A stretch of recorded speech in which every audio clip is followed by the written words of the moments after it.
감사합니다. 이 시간에도 실제 명조를 놓고 실전 사주풀이를 해보도록 하겠습니다.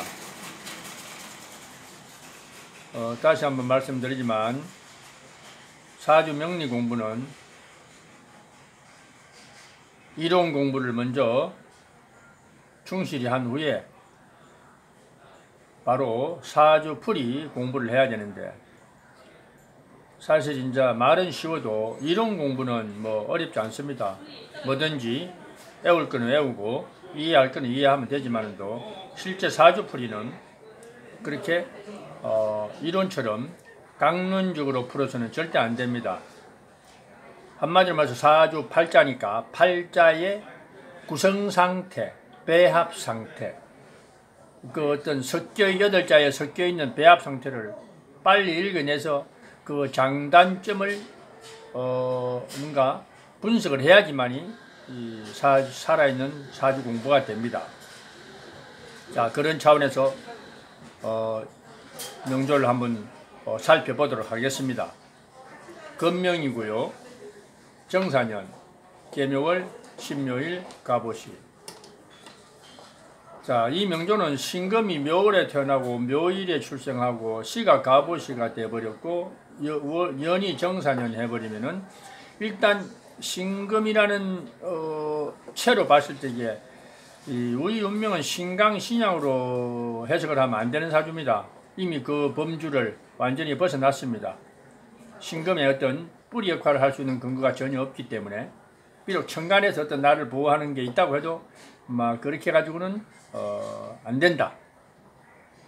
그래서 한눈에 들어오는 것이 묘월이고 묘날이고 깜목이 투관됐으니까 목세가 대단히 강하죠. 한마디로 신금 입장에서는 재성이죠. 그러고 월간에 있는 계수는 수생목으로 그대로 연결되는 운명이지 특별한 역할이 없습니다. 그리고 목으로 끝나는 것이 아니라 오시에 정사년 하니까 화가 그대로 또 그 연결되어 있죠. 그래서 목은 어차피 화를 쫓아가게 되어 있는 겁니다. 그게 상생의 구도라고 합니다. 싫든 좋든 상생은 그렇게 이끌려가는 것이 상생의 구도입니다. 그래서 이 운명은 목생화로 연결된 일명 격으로 따지면 종색격입니다. 목과 화로서 어떤 이루어진 목화가 대세를 이루어 놓은 운명이다, 그렇습니다. 그래서 일반적인 신강신약 정격에서는 완전히 벗어난 사주다고 빨리 읽어낼 줄 알아야지만이 바로 다음 해석이 들어가는 거죠. 그래서 이 명조는 재물과 관을 쫓아간다. 우리가 십신으로 따지면 재생관의 구도다. 이 재로서 끝나버리면은 그냥 우리 종재명해서 사업을 하건 또 경영, 경제, 세무, 회계, 금융 관련 일을 하든 이렇게 해석이 들어가면 되는데, 재생관으로 연락되니까 물론 돈을 쫓아서 명분을, 관성을 쫓아가게 되니까 결국은 귀결지는 관성에 있다라는 겁니다. 그것이 편관이고 정관이고 그거 따질 거 없습니다. 뚜렷하게 되어 있으면 물론 좋겠지만도 어떤 재생관으로 연결되니까 관이라는 것은 조직이고 또 회사고 단체입니다. 그래서 이 인물이 기술 개발 연구 분야에 종사하는 그러한 사람입니다. 그래서 생활 자체가 대단히 안정되고 현실적입니다. 재물만이 있으면은 어떤 운의 흐름에 따라서 굴곡이 있을 수 있겠지만, 재생관으로 가니까 관을 쫓아서 갔기 때문에, 조직에 있기 때문에 자기의 능력 가지고 안정된 어떤 수입의 보장을 받고 살아가는 전형적인 그런 명조다. 그래서 명조 자체는 우리가 한마디로 말해서 반듯한 공직생활을 하는 그런 사람들 못지않은 그러한 구성체를 이루고 있다, 이렇게 평가하면 됩니다. 그래서 이 인물이 재생관으로 연결되는 종색격이다 보니까 처복도 상당히 현모양처를 얻어서 대단히 가정적인 그런 처와 삶을 누리고 있는 그런 분입니다. 그래서 운행에서도 행운에서도 항상 조원운은 목화운이 가장 이상적이다. 금수운은 뭔가 명조에 반하는 운인데, 단 수 같은 경우는 목이 원천이 되어서 화를 쫓아가는 사주이기 때문에 뭐 수생목으로 이렇게 연루가 되기 때문에 그다지 크게 염려할 필요는 없다. 금운 같은 경우는 당장 신유 이렇게 어른 운이 온다면 묘목을 건드리기 때문에 당연히 힘들겠죠.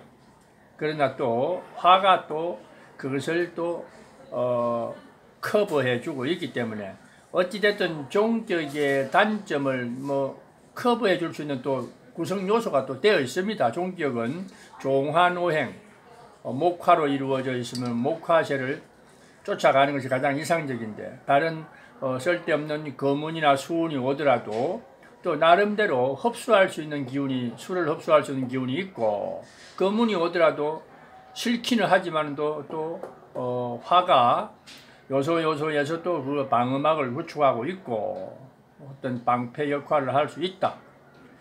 그래서 나름대로 흉운이 오더라도 어느 정도의 어떤 본인의 주체성을 유지할 수 있는 묘한 근거도 있다, 이렇게 보면 됩니다. 여기다가 만약에 대운이 목화운으로 쭉 흘러간다면은 금상첨화겠죠. 그렇게 명조와 행운이 그렇게 둘 다 잘 짜여진 사주는 드무니까 우리가 있는 그대로 놓고 해석을 해야 되지, 따로 여러 가지 가정을 해서 상상을 해서 사주 분석을 하는 것은 그것은 별 의미는 없다, 이렇게 보면 됩니다.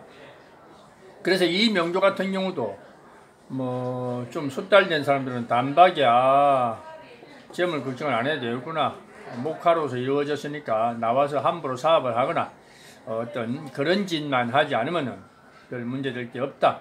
단 종격이든 정격이든 기운이 편중되어 있다는 것은 각별히 건강에는 신경을 써야 됩니다.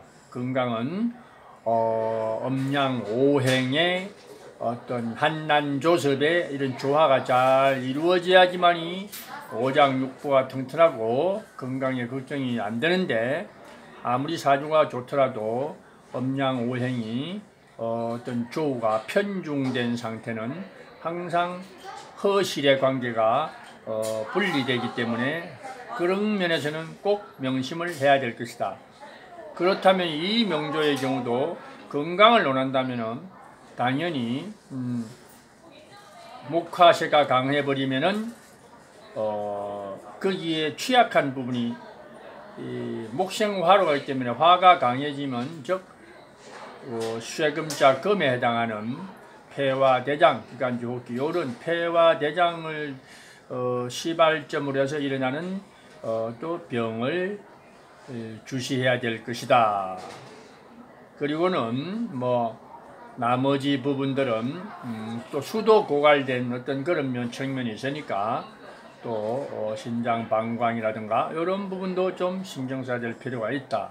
그래서 어찌됐든 공부 차원에서는 그 세력을 먼저 읽고 그것을 인정하고, 그 다음에 두 번째는 건강 문제도 꼭 한 번씩 짚어보는 것이 실제 우리가 생활에서 유념해서 지켜볼, 따져볼 문제다, 이렇게 생각합니다.